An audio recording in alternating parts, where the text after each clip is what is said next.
Business owners, here are the 10 buzzwords and phrases that you might hear from the financial industry that may or may not be true, might be partial truths, or could hold a little bit of marketing gusto behind it and not a lot of substance. Number one, the word fiduciary. Now, the word fiduciary means someone that has your best interest in mind. They're not going to sell you things just because they want to sell you things. They're supposed to sell you things that are for the best and that are going to turn out best for you. Now, there are two issues around the word fiduciary that I see. Number one is you as the individual should be the fiduciary over your wealth journey. If you delegate that to someone else and trust them with it fully, oftentimes it leads to, well, I hired a fiduciary, I'm going to create financial independence. They make that correlation jump. So it took the responsibility of wealth creation away from you and put it on someone else to take you on that journey. That's a dangerous path that may or may not lead there, but I believe it needs to become to you first. The second thing that I have an issue around the word fiduciary is that the fiduciaries that are typically marketing themselves as you need to come to me because I'm a fiduciary still only have a limited range of marketable, sellable products to you. So for example, they might have all sorts of opportunities that are really good opportunities for you and probably should be a part of your portfolio. And they are doing what's best for you. But what if real estate is what's best for you? What if a private equity investment is what is best for you? Or what if investing back in your business is what is best for you? Oftentimes the fiduciary is not going to recommend that thing because they don't have it available to them. It's not a part of their suite of services. Now, if you can find a fiduciary that still recommends those things and keeps within it, that's great. It's just my experience that oftentimes they call themselves fiduciaries.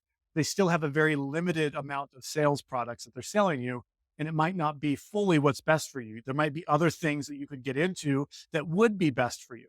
So don't just go to someone because they're the fiduciary. You take that onus upon yourself.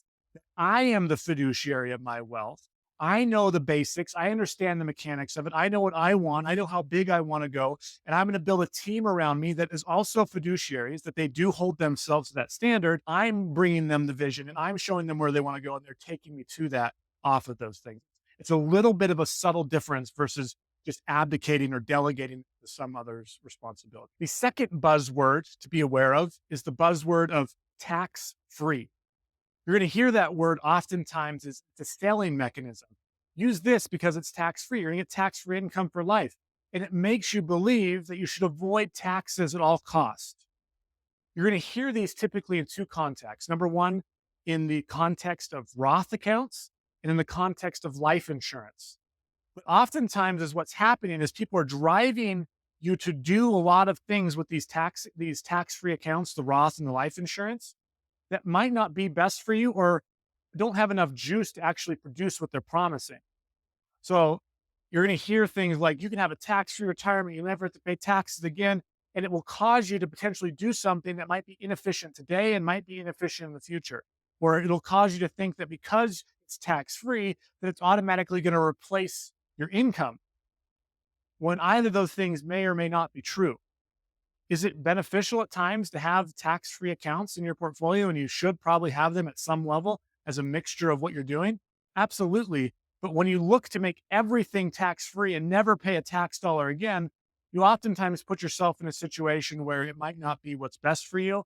And you might be doing things that might be counterproductive to your overall efficiency just because you want to get the tax-free designation. You're going to see this a lot when it comes to retirement accounts. So you're going to have people saying we should move all of this into like an IUL product and where you get all of your wealth in here and you'll never have to pay taxes again. Sounds wonderful, looks beautiful on paper, but just be aware that sometimes there's a lot more subtlety to that. And specifically with some products, like I personally don't like IULs because they lack guarantees and it's trying to create a product into something that I don't believe it should. I don't believe life insurance should be used that way. That's just my opinion. So when you do those things, you start to put yourself in danger potentially. The third buzzword of phrase you're going to hear in the industry that kind of annoys me or might not be fully true is the word 8%. You hear all the time, people that are like, put your money in here. It's going to get an 8% return. You wait for 30 years and you're going to have this magical number. The reason I don't like that, there's two reasons. Number one is it gives the idea that we've solved the problem with one solution. Just do this. This will be the outcome, and all of your wealth problems are solved. That's that's what it sounds like to me. I don't like that. Wealth is not a one product, one strategy, one issue solution. It's a melting pot of all sorts of different ideas and conjunctions between tax planning, estate planning, investing, insurance, all coming together in compilation, with you being the force and the fuel behind it, because you're the creator of your wealth. It's not where you put your money that's the creator of the wealth. Oftentimes I believe that we fall into a trap of believing if I do that and just wait, that it's going to work out for me. And that doesn't work for a lot of people. Maybe for some it does, but I don't see it very often. The second reason I have a problem with that is the number 8% that they're telling you is often a gross number, not a net number. So they haven't taken out the fees yet. They haven't taken out the taxes yet. They haven't talked about the account fees. And so, yes, you might have got 8% gross over that time frame, but your net is probably somewhere between 5 to 6. Is that the number you were expecting? Is that going to produce the number that's going to replicate your income? Maybe, maybe not. So I just don't like when people make these broad stroke statements like 8%, just get it into the market, get it into the index funds, and there's some subtlety there that I don't like. The fourth statement or buzzword that is a little bit off or doesn't have all the truth to it for business owners is get yourself a good accountant. I see it everywhere. Everyone's like, get yourself a good accountant. They're going to save you so much in taxes. Oh, you need to get a better accountant. They're not doing enough for you. What on earth does a good accountant mean? Number one, this puts a ton of pressure on one person to handle a vast network of tax savings for you. The tax code has 10,000 sections. For you to rely wholly upon your accountant to handle that is wrong for you. It's wrong for them. It's too much. They can't do it. They have to file your taxes. They have to deal with compliance, and they have to deal with the 10,000 sections. It's not enough. You need to change that phrase to, instead of find a good accountant, find a good tax team. That's what you need as a business owner. You don't need a good accountant. You need a good tax team. The accountant's included in that, but it's a tax strategist, it's tax attorneys, it's tax specialists, it's registered investment advisors, insurance people that know how to save taxes with insurance. It's a group of people all working for you. So get out of the notion that a good accountant is going to solve all of your tax problems, because when you say the word, go get a good accountant, it makes you believe that if you get that good person, you don't have to worry about your tax situation ever again because you have the good accountant and they're going to solve it. And that's not true.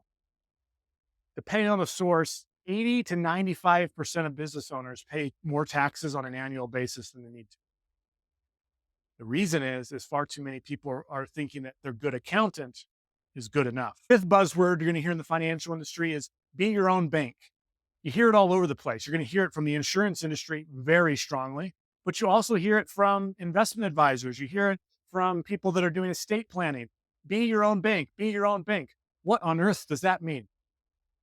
Oftentimes it's used as a mechanism to get people to buy products that they don't need. The IUL industry, for another example, I know I've already harped on them a little bit before in this video, is rampant for telling people to be their own bank and use the IUL product as a banking product. That's not what it's for. That's not its use. It can't be done. It doesn't work as well.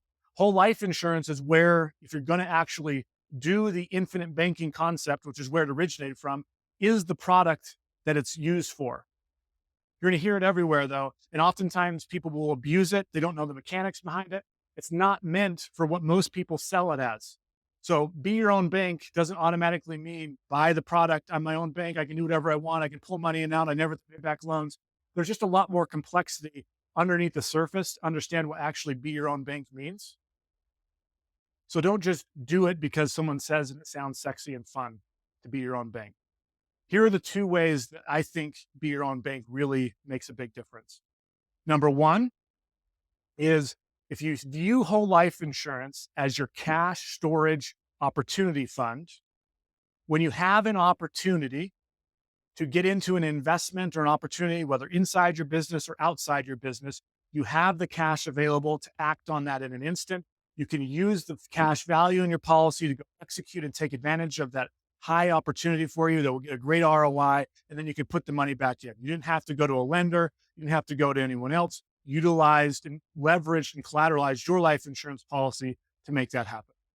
The second feature is that I really, really like is on the estate planning side, where you're creating a family trust, utilizes whole life insurance as the mechanism for creating a bank for your family. So instead of your family having to go get loans from Wells Fargo or Citi or another localized bank, they can come to the family bank, still qualify in the same way. They still have to meet qualifications, still criteria that you can set as the individual and creator of it.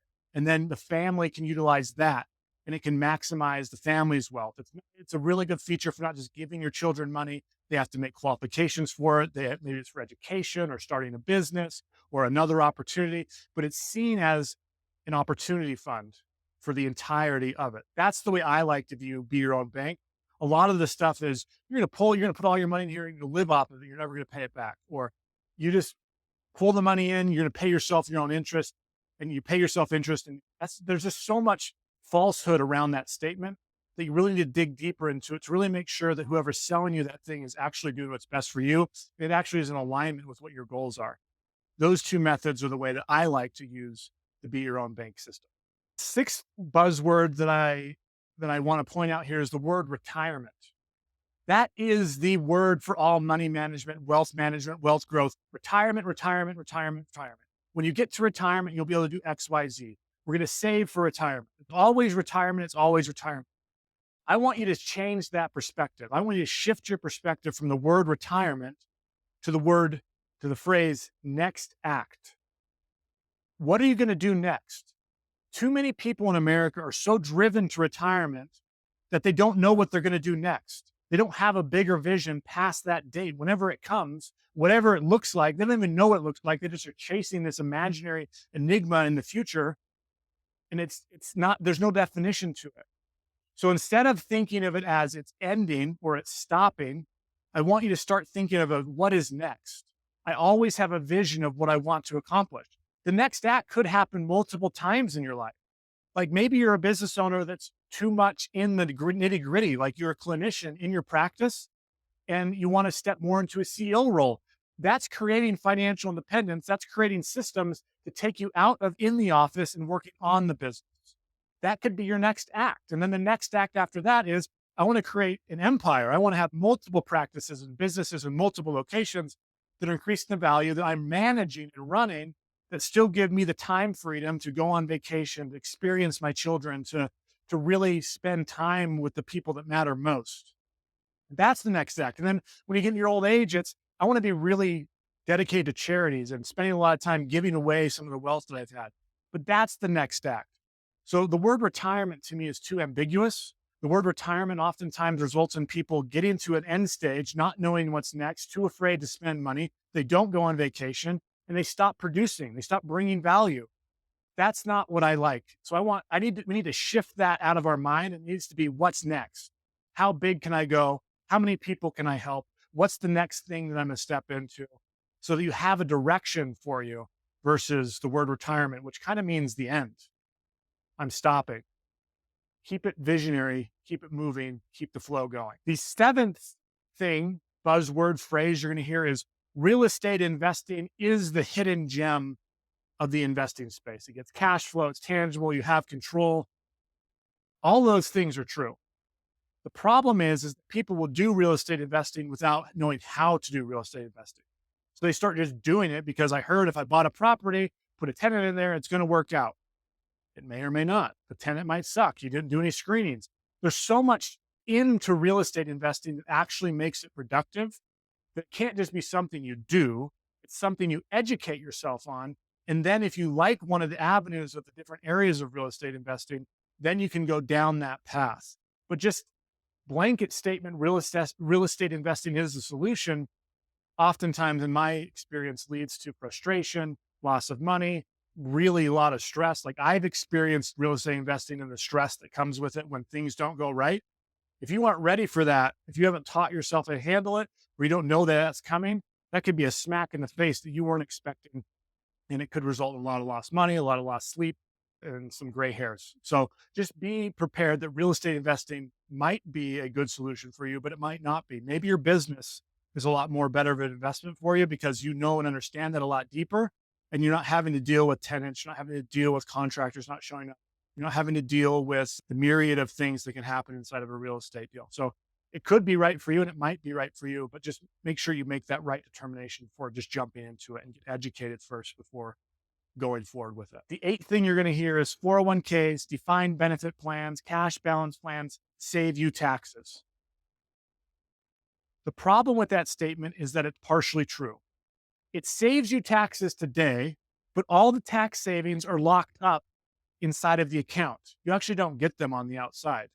All the tax savings are in there for you to grow. So it's growing for you. But the issue is, specifically with high income, high driven business owners like yourselves, is that you are looking to grow bigger. You're looking for your nest egg, your next act, to be bigger than it is today.